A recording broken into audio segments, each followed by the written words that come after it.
Today I'm going to cover a number of different things that I believe are significant and are heading in a prophetic direction. First is an article that states there are signs of rift between Israel and the U.S. over Iran. And if you haven't heard already, the U.K. has already eased sanctions on one of Israel's top banks and will be releasing funds that were previously frozen.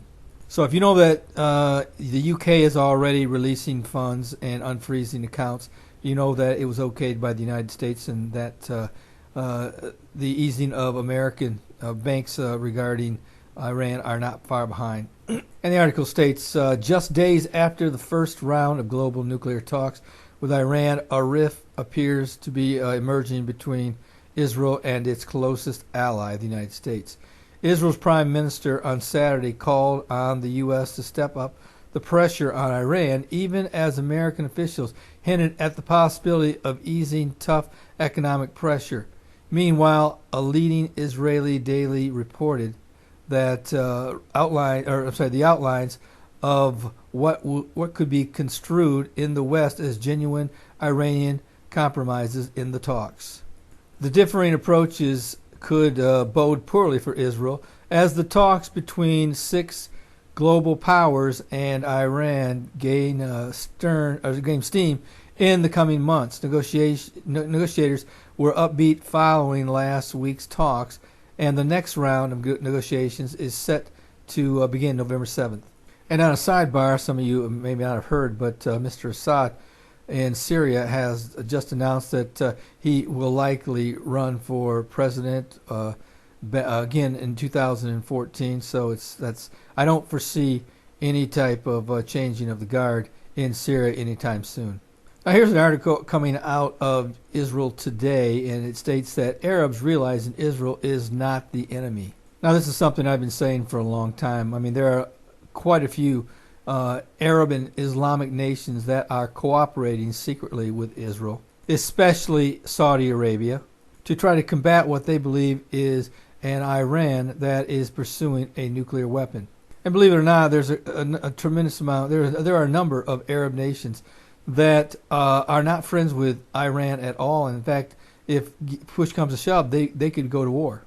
And this is what the article says. It says, one of the very few positive outcomes of the regional crisis engulfing the Middle East is that a number of Arab states are beginning to realize that Israel is not the true enemy. For the first time in Israel's existence, there is an understanding in the Arab world that Israel is not the enemy of the Arabs. On many issues, we are united, Prime Minister Benjamin Netanyahu said at the opening of the Knesset winter session earlier this week. Netanyahu noted that the hijacking of pro-democracy revolutions in Egypt, Syria, and elsewhere had turned many of the Arab states against the same Islamist regimes and groups that most threaten Israel. Many nations in the area have a strong desire to eliminate the influence of Iran, the Muslim Brotherhood, and Al-Qaeda, the Prime Minister said. This is an important development, even historic. An unnamed government source later revealed to Israel's Ynet News portal that Netanyahu's remarks were not just flowery rhetoric, but a veiled announcement that Israel and several Arab states, some of which have no official diplomatic ties with the Jewish state, are now actively cooperating on various fronts. With America increasingly seen as an unreliable ally, Arab states are looking for a strong anchor nation with which they can coordinate their own battles against Islamic extremists and Iranian hegemony. Many have found that ally in Israel, even if the bulk of the unprecedented cooperation must happen in secret. And as I brought to you a number of weeks ago, a Stratford report that basically that's the same thing they said. They said that many of the Islamic and Arab nations that have become friends with Israel and are coordinating intelligence with Israel are doing it in secret. It's something that they're never going to say out loud. In fact, it's very possible that one Islamic nation could get up and make vicious attacks against Israel, but be one of Israel's chiefest allies in the area against Iran. So as I've said many times, what what's being said in public, which is for the public, many times is not what's going on behind the scenes. Another example of that is what's going on in Egypt right now between Egypt and Hamas and in the Gaza Strip. Many around the world believe that Hamas and Egypt are intertwined and have a close relationship. But the bottom line is the truth that couldn't be farther from the truth. Egypt has basically shut the Gaza border off because they believe that they are behind what is going on in the Sinai. But the real fact is that much of what is being coordinated is between Egypt and Israel. And behind the scenes, Israel has allowed Egypt to go to the Sinai and to bring in more troops and heavier equipment in order to combat this war against the so-called Hamas backers. And this is just one more reason why it's likely that, and one reason why when Ezekiel 38 takes place, that many of the nations that are not mentioned in that battle will not probably take place or will not participate because they are considered allies of the West. I do not expect Saudi Arabia to take part in take part in this Ezekiel 38 and 39 Gog and Magog war. Frankly, they are a very staunch enemy of Iran's, and much of the theater on the ground would have to change in order for that to take place.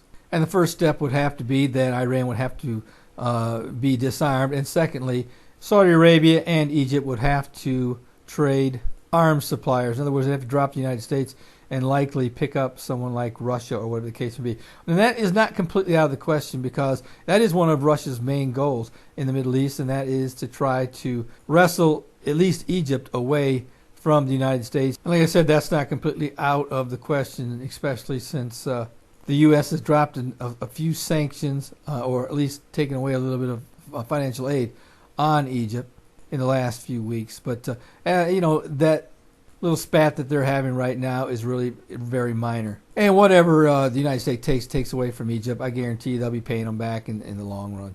They'll get that money back. But frankly, that's the reason why I do not believe that a Psalm 83 war will commence prior to the Ezekiel 30 and 39, because these nations simply are not going to be in a position to do so. And as I said many times, Saudi Arabia, which is Dedan in Ezekiel 38 and 39, will protest. And the bottom line is that they wouldn't protest if in fact they had just lost in a Psalm 83 war to Israel. They simply would not protest Russia and Iran coming down upon Israel to destroy them. That simply doesn't make any sense.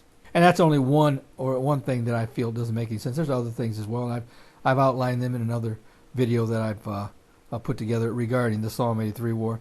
But as I've said many times, I do not believe that we are heading in the direction of war, but we're heading in the direction of peace. I think peace is the next thing on the schedule. I believe the rapture of the church is the next thing on the schedule for the Lord. And then after that, I believe that it will bring about a peace accord through the Antichrist. I had somebody ask me a couple of weeks ago that stated that they believed that the next thing on God's calendar was war, that there would be peace. Peace would come through war. And certainly I would agree with that, if not for all the different scripture that I believe discounts that. And I believe that, there's never been a time in the history of the world that a peace accord has ever been a timed peace accord. In other words, you don't go to war and then all of a sudden say, well, we're going to make a 7-year peace accord. Then after that, we'll see what happens. There's nothing that has ever been devised in that direction. I think it's more logical by Scripture that a 7-year peace accord will be phased in 7 years, and then once everything is completed, the peace will be completed. Meaning, I believe that Israel will have to give up the West Bank and will have to phase in various parts of the West Bank, and the crowning jewel would be splitting Israel or Jerusalem right down the middle. That to me is the only logical thing that I can think of where there would be a 7-year peace accord. Like I said, I've never heard of a peace accord ever coming about in which there was a time limit attached. But I believe that time limit is the amount of time that it would take for Israel to give up all the West Bank, create a Palestinian state, and also to divide Jerusalem as the Palestinian capital. But I can tell you right now that the main gist of the question wasn't about the 7-year peace accord and whether it would be brought in by war or by peace or whatever the case may be. But the main emphasis was is that I think a lot of people believe that there has to be war first because they believe that a Psalm 83 war is next on the schedule.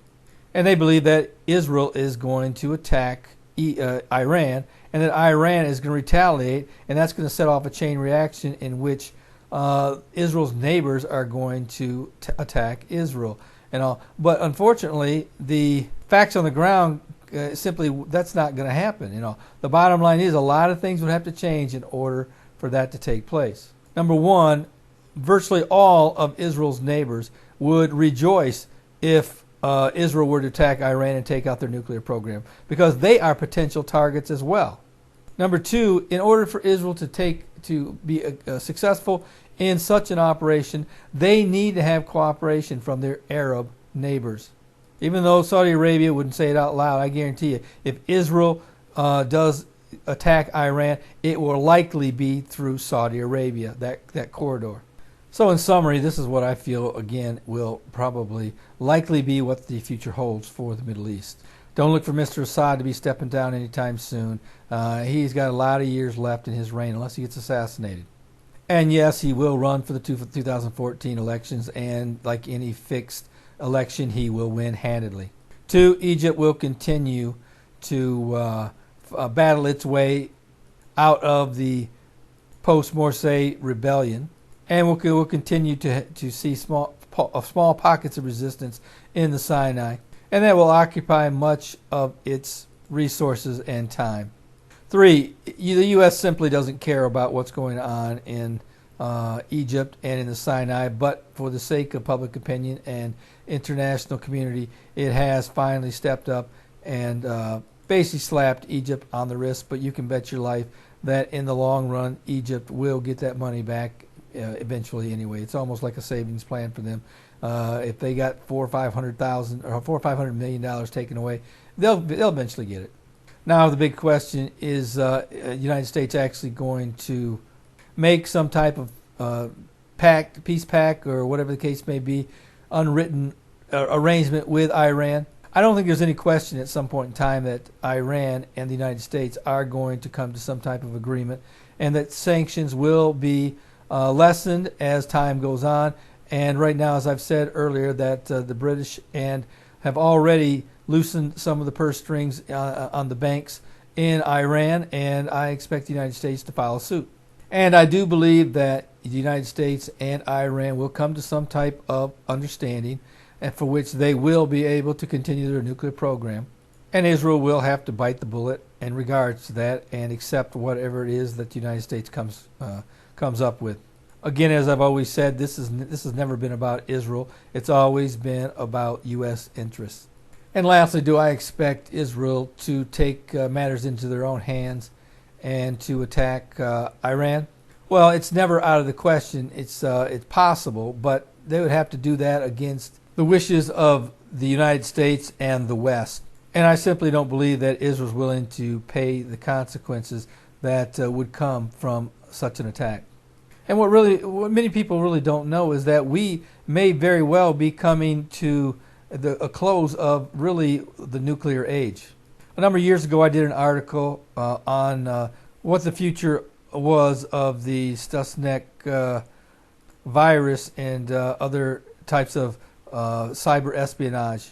And a leading scientist indicated that basically that the Stuxnet virus was basically the tip of the iceberg. And if you remember, this virus basically took over Iran's nuclear facilities, and they were able to basically do whatever they wanted with that type of facility.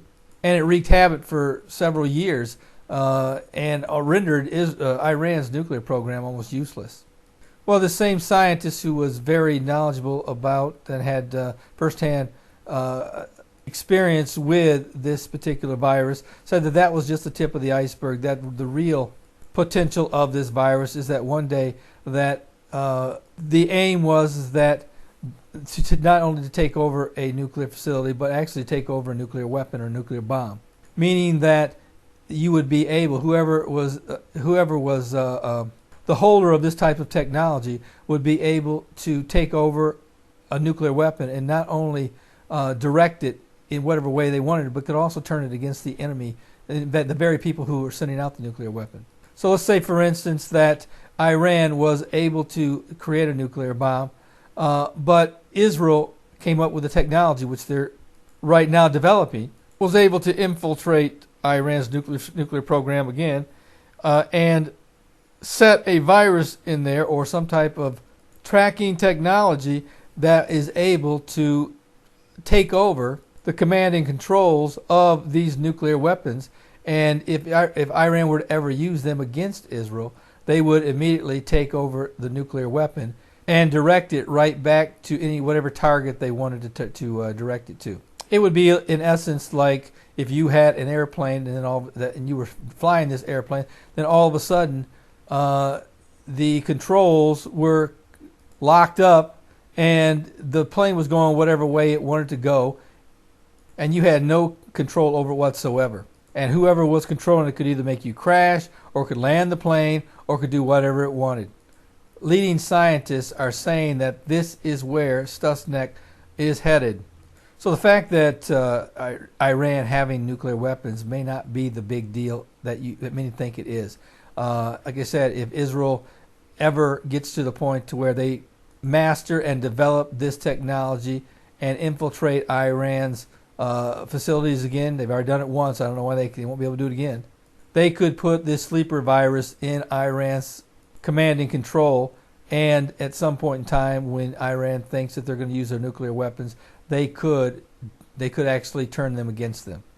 And I thought that was quite interesting that this could actually happen and could be a future problem for many countries around the world who have nuclear weapons. It's no longer just a foregone conclusion that you have a nuclear weapon just because you create one. That weapon could very well be a weapon that will be used against you. So that's just something you might want to think about in all that is being developed right now. But you know what? This is something that will be in the future.